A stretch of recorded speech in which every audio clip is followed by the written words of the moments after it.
What is the genesis of Invitation to Change? A whole host of experiences in 20 years of being in this field. There is a lot of very effective approaches to working with people with substance use problems. And Jeff Foote, my partner, and I at the Center for Motivation and Change have devoted our whole career with finding ways to get that science-based information into the hands of people that need and want to use it to either help themselves or help their family members make positive changes. So that's really been our mission from the beginning, because it's all very effective ways to approach the problem. And unfortunately, not enough people know about it.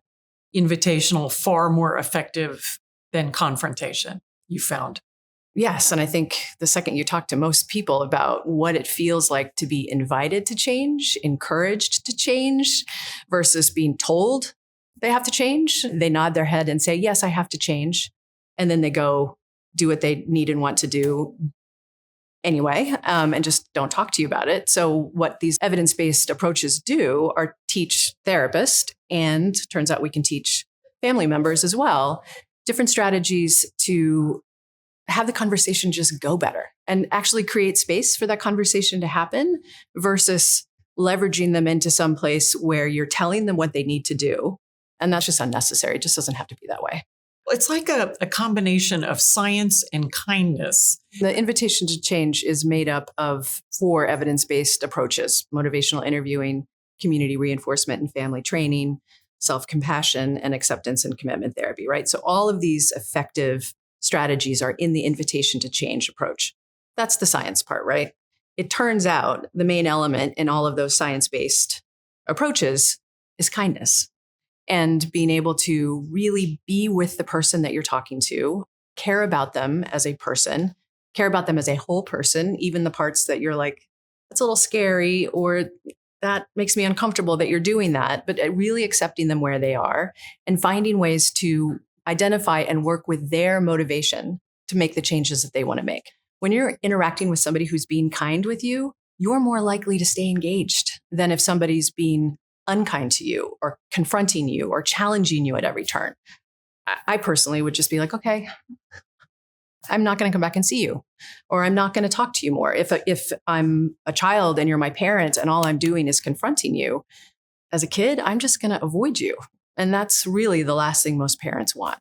So the invitation is all about bringing these science-based ideas and infusing them and giving permission for the kindness, which is really what's going to make that change happen over the long haul. Kindness and compassion are kind of the gasoline in the tank to keep you going over that long journey of change.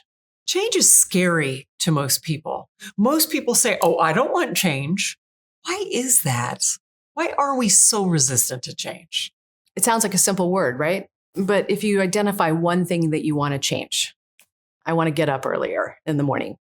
There are about 10 different things you need to do to be successful with that change. We can say we want to change, but to really unpack it and to be able to do all the little things that make that change like actually happen and then help you sustain that change over the long time, there's probably a lot of things that need to happen in different areas of your life. And when you apply that to substance use, it's even more significant because substances affect our bodies, right? It affects our brains and they make us feel a certain way. So if you're asking somebody to change their substance use, they're probably going to have to change a lot of things in their life to be successful at that. And that's daunting. It's quite scary. Or they don't know how to change. Right. Or they've tried to change and they've failed and feel horrible about themselves. They feel like, I can't keep trying. So one of the things that you focus on a lot is awareness and self-awareness. Why is self-awareness so important for parents? When you're a parent and you're frightened or you're upset with your kid, you want to come in and make changes, right? You want to take action. You want to learn to communicate in different ways, which is all well and good and will be helpful eventually. But the problem is if you're trying to use those skills and you're emotionally overwhelmed, or you're like on your last nerve and you're mad all the time, or you're falling into tears all the time because you've been scared for months and months and months, it's very hard to use those skills. If we don't help you bring your self-awareness and bring a lot of kindness to yourself as a parent, trying to learn new things and learn skills that will be effective, but they're hard. It just makes the whole process more difficult. So we really try to encourage people, even though it's difficult, to slow down and work on the self-awareness piece while you're trying to learn the action steps of the invitation to change approach. And I would think it would be hard to say, okay, when my son or daughter comes home high, I'm going to try to be the most effective parent I can. What do you tell them? Right. Well, first thing I say is it's easy coming out of my mouth, right? So I know I can make a bunch of suggestions to you. It sounds easy. I know that you taking that home and trying to actually implement it in your own home and use these skills is actually very difficult. So let's just name that's hard to do that, right? Because your feelings make sense. Of course, you're upset at your kid for coming home intoxicated. You're frightened. You're mad at them because they've done this 10 times in a row, whatever it is. So those feelings are valid. But one of the ways that the self-awareness section helps is it slows you down, and so that you can assess, is me expressing my anger really helping? Like when I express my anger, how did the conversations go? Do I end up leaving those conversations feeling connected to my kid? Have they listened to a word I've said? And how do I feel about myself? Odds are none of it's good, right? So if we can increase your self-awareness so that you're like, okay, I'm boiling over. I'm really mad. So walking away and cooling off for a little bit so that I can talk to him tomorrow morning when I'm cooler, I've got some perspective, I've thought about what I want to say, that conversation actually might go well. You might be able to say something that your kid might hear. You might be able to have an impact, and you might leave that conversation feeling like, okay, I did my best as a parent. And I'm trying to move this along versus feeling like, I just got in another fight with my kid, which feels terrible. So for parents watching this, to what extent does self-compassion help parents stay cooler in the moment? If you're like, okay, I tend to lose my cool when I'm tired. I tend to lose my cool at the end of the day. I tend to lose my cool when I haven't eaten, right? So once you're working on your self-awareness and you're trying to understand, like, what are the periods of time where I lose my cool versus the periods of time where I do a little better, right? So you're collecting that evidence. I'm going to use that self-awareness to change how I bring myself to these discussions. Self-compassion is a slightly different set of strategies that really is about all parts of the change process for you and your loved one. And it's helping you stay present in the moment, right? So really being able to say, I'm having a hard time. Like this is really hard for me to do. So being present with how you feel versus pretending like I shouldn't feel that way or judging myself for feeling that way, just really being like, I'm suffering. Like this is hard. Like helping my kid is really hard. So you've got being present with your feelings. You've got awareness of like other parents have felt this way. I'm not the only parent who has struggled with their child. Why is it so important for parents to ask themselves how they are feeling and thinking and reacting?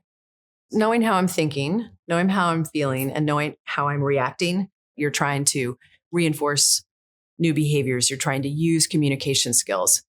If you are not aware that you're talking in a tone of voice that is sharp and edgy, your communication skills aren't going to go so well, right? So you've got to be aware of, okay, I'm trying to use communication skills.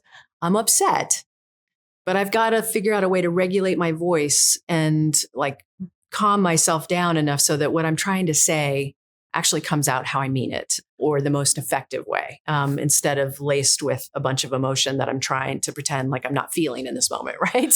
We really want to help you realize like, yeah, I'm having some big feelings. What do I want to do about those feelings? So when I sit down to talk to my kid, that conversation goes well. And I can actually use these communication skills to say what I want and have my kid hear me, which is really what I want. I want my kid to be able to hear me. It's natural for parents to just desperately want to solve this problem, right? So for parents watching right now, what would you say to them? They are in that urgent place. Well, first thing I'll say is I'm with you. I want to solve the problem too. I don't want your kid to be doing dangerous, scary things. So totally normal to feel that way. I feel it too. You just told me a bunch of things that makes me worried for you and your kid, right? So it's okay to have the emotion. The emotion is not the problem. The emotion is actually what's human about all of this, right? And we all have them. The reality is change takes time. So going back to the other concept in the invitation to change approach, sobriety or any change is a learned behavior. right? You've never talked to somebody who's sober, who hasn't practiced being sober again and again and again and again and again. And they've tried different things. They've tried some things that didn't work out so well, and they've turned it back around and they've tried again, and they've learned maybe what kept them sober month 1 is very different than what's keeping them sober year 5 or year 15. For sure. Right. So, it's a constantly moving target. And part of what we're trying to create with Invitation to Change approach is giving you a set of skills that will work month 1, year 5, and year 15.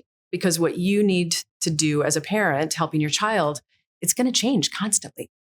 We're not going to give you one answer, that just allows you to do the one thing that gets your sick kid out of trouble. I wish I could. I'd do that in a heartbeat because parents are suffering. I would give you that skill and send you on your way. But that's just not how change works. So what we want to do is give you a very flexible set of skills that you can use again and again and again. And you're going to use different parts of it at different times. And that's really going to matter over the long haul. How important is it for parents to remember that sobriety is a learned behavior and there is a deep learning process involved? It's one of the most important things to remember. It takes a lot of practice. It takes a lot of trial and error. It takes practice and learning to learn how to not use substances. I've got to learn to give something up, and I've got to learn a bunch of other stuff to replace that behavior, right? I can't just give it up. Then there's just this big empty space.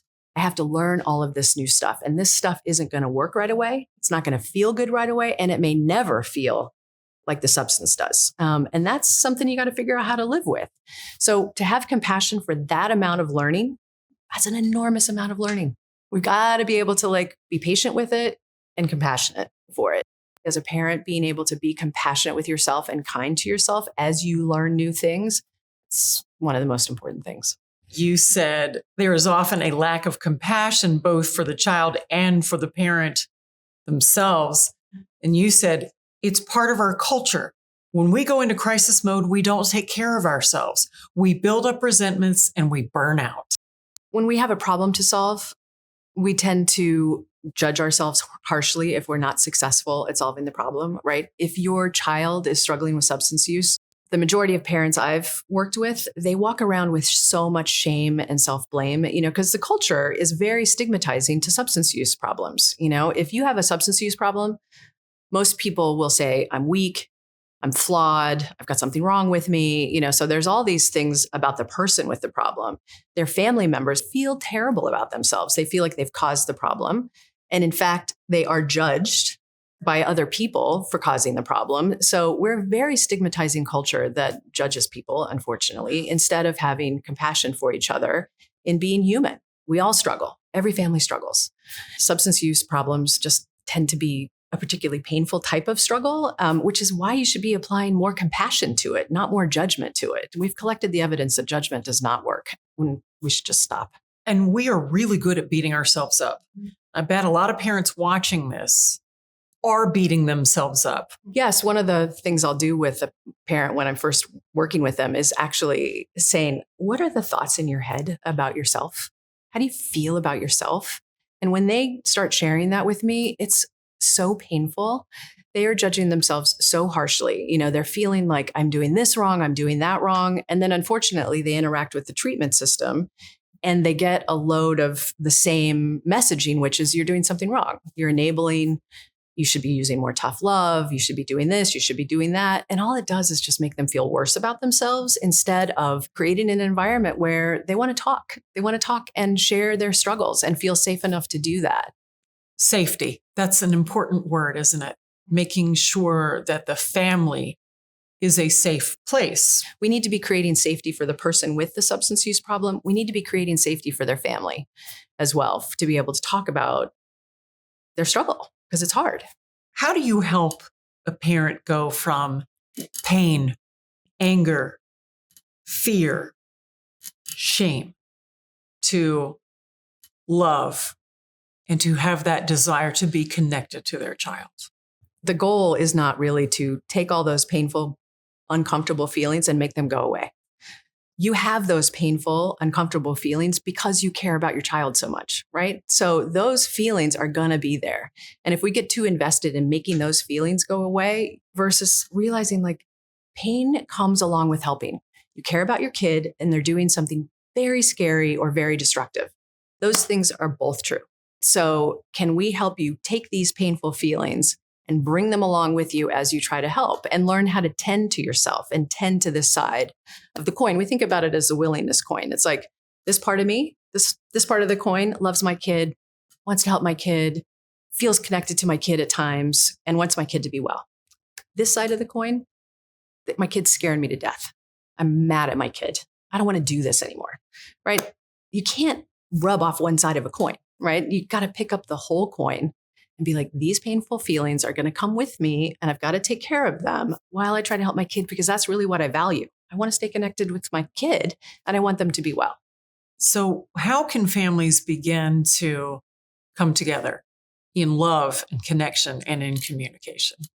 There's no one answer to that question, because what one parent is bringing to the equation in terms of like their own self-judgment or their own lived experience that's making them react in a certain way, they're going to need something very different than this family over here whose kid is struggling with severe learning disabilities and doesn't actually need to be in rehab, needs to be getting a learning assessment so that they don't struggle in school so much. The invitation to change is about expanding your perspective and like all the different things that you think might help your kid. And a lot of people get locked into treatment being the thing that's going to help.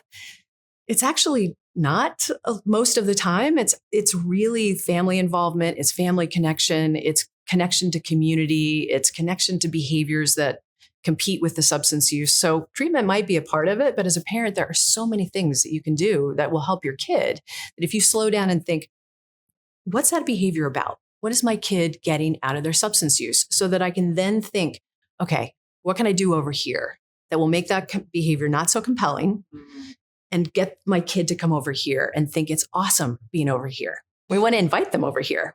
Yeah. We hear the phrase tough love a lot when it comes to recovery, but it's not really part of your approach. No, I don't even know what it means. If I ask 4 other people, they're all going to have a different answer to what that is. And one of them is going to have the idea that tough love has got to be like, oh, I'm going to be hard on my kid, which again, that's just not helpful. So there's a lot of words that get and phrases that get tossed around looking like it's an easy explanation for what you need to do. The invitation to change is all about helping you slow down and realize this is a really complex problem. And a little catchphrase like just use tough love. Again, I don't know what that means. And you as a parent may not know what that means. So when somebody tells you to do it, there's so many different things that could go wrong there versus being able to slow down and be like, all right, like, do I need to set more limits for my kid? Are there things that I need to say no to that I'm saying yes to right now? How do I actually use a bunch of skills so that I can re-engage with my kids so we can start talking about things so that I can then understand them better? So I can do things that help them want to engage in something else besides substance use. I mean, as a parent, in some ways, I will say you're competing with the substance use a lot, right? Substances work and they're powerful and they feel good. So if you're not creating an environment for your kid where they feel good with you, you're going to lose that battle. The substance is going to win because it feels good. So we have to make this relationship more functional and richer and safer. Again, going back to that word safe, so that the kid is over here saying, yeah, I want to talk to my mom. I want to talk to my dad. I want to talk to my parents instead of coming over here and smoking pot with my friends. So while you don't use the term tough love, you said, look, our approach does include limits, meaning, honey, I want to collaborate with you, but it's too chaotic for you to live in this house right now. Not necessarily if you're out, but just saying it's too chaotic in the home. We need to find another place for you to live right now. There's 900 other things that hopefully we've helped you learn how to do before you get to that point of saying, hey, you know what, it's so chaotic. Maybe you shouldn't live with us right now. The skills and the invitation to change approach will help that moment go as well as it can go. And then you're going to give that child all the pathways back in, so to be like, you know what, we're just going to take a break. We're going to do this to keep you safe. And these are the ways that you can come back in. I want to stay engaged with you. I may ask you to not live with us right now, but I'm not going to stop talking to you. I'm not going to cut you off. I'm not going to stop caring about you. We just can't live in the same house right now because it's too dangerous or it's too chaotic. And those are really tough decisions for parents to make. And I think that's another thing that happens with treatment providers. They will say things like, well, you just need to ask your kid to leave. That's incredibly difficult. It's so difficult and not the first place parents should start, actually. Maybe that's what you'll have to do. But can we explore a couple of other things before is usually my impulse. You also talk about the importance of being aware of your values. It's important to ask yourself, who am I as a person and who do I want to be? Why is that important? Your values are what move you through life. So when a treatment provider says, use tough love, cut your kid off, kick your kid out, or anybody in your life says those things, and your value is, I love my kid and I want to stay connected to my kid, that recommendation, it's an affront to your values, right? It just doesn't line up with how you want to be as a parent, is to be tough on my kid. That doesn't line up with my value. I want to be nice to my kid. Turns out it's okay to be nice to your kid. And there's a bunch of other strategies that you can use to influence your child to make positive changes. But there's the being nice to your child. And then there's the, well, I let my child walk all over me. Sure. They're two totally different things, right? Being nice is not, it's not some code word for like letting your child get away with everything. It's actually just the tenor of the whole program, the whole invitation to change approach, and all of those evidence-based ideas, right? That science says being kind to people helps them want to engage with you. And if they're engaging with you, you have the opportunity to help them. Have you found in your decades of experience that parents don't have willingness, that it's just easier for them to shut down or withdraw or just get angry? I don't think it's easier so much as it's just normal human reaction to pain, right? I mean, those are all understandable reactions to heartache, fear, and anger, right? So it's more about like helping them realize like, that's understandable that you're feeling that way. Don't judge it. Don't beat up on yourself for feeling that way. Use that self-compassion to realize, of course you feel this way. This is a really painful thing that you're going through. How do you take care of yourself in that space, knowing that you're going through a hard time? I mean, because being able to give yourself permission to say, I'm having a hard time, is what then allows you to say, maybe I need to take care of myself in a different way. People say like, just use self-care. What does self-care even mean? Right. Taking care of yourself is going to be different in different cultures, in different families, in different communities. Maybe I need to sleep better. I need to eat better. I need to exercise. I need to talk to my friends, right? Those can all be in the self-care bucket. Maybe it's a bubble bath. I mean, different things for different people, right? Self-compassion is a different element. And I think it's actually what helps people start to take better care of themselves. If I'm not talking to myself in a kind way and giving myself a break for just being human and struggling, I'm not going to take care of myself. I'm not going to use those skills. I have to be able to say to myself, I'm having a hard time. I need to take better care of myself. I'm hurting. What can I do in response to that hurt? There's a difference, though, between taking time for yourself and having downtime versus isolation.